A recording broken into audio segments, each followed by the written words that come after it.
I will briefly mention WrestleMania 30 just because that's where the streak ended. He had a chance to go 22-0 against Brock Lesnar, and it's funny by that point because you guys remember, I mean, I was doing YouTube videos and stuff, and I remember in my predictions not even spending a whole lot of time on this match. I think by this point, I had felt that the streak was never going to end. The Undertaker had gone on such a run, it wasn't something after 22 years that the WWE was going to want to end. This should be a legendary thing. That a streak, a record that will never be broken. Nobody's ever going to go undefeated at WrestleMania for 22 years.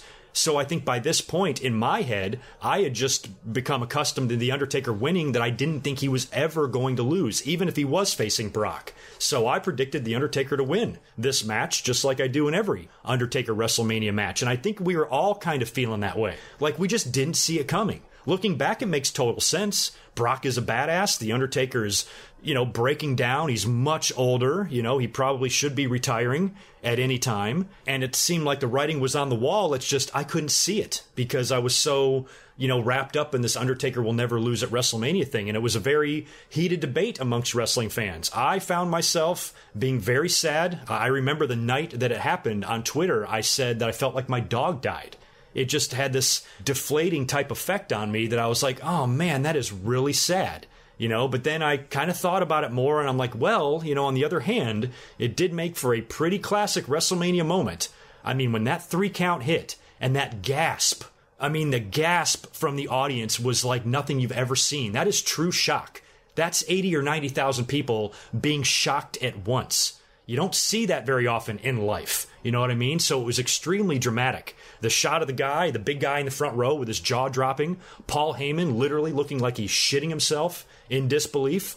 Man, it was crazy. And even the collective groan by the crowd when they showed the graphic of the 21-1, because I think a lot of people, myself included, it briefly crossed my mind that maybe that was a botch. Maybe The Undertaker forgot to kick out.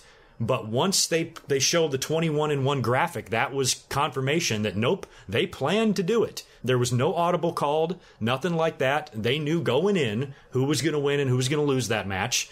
And I was like, wow, they did it. They ended the fucking streak.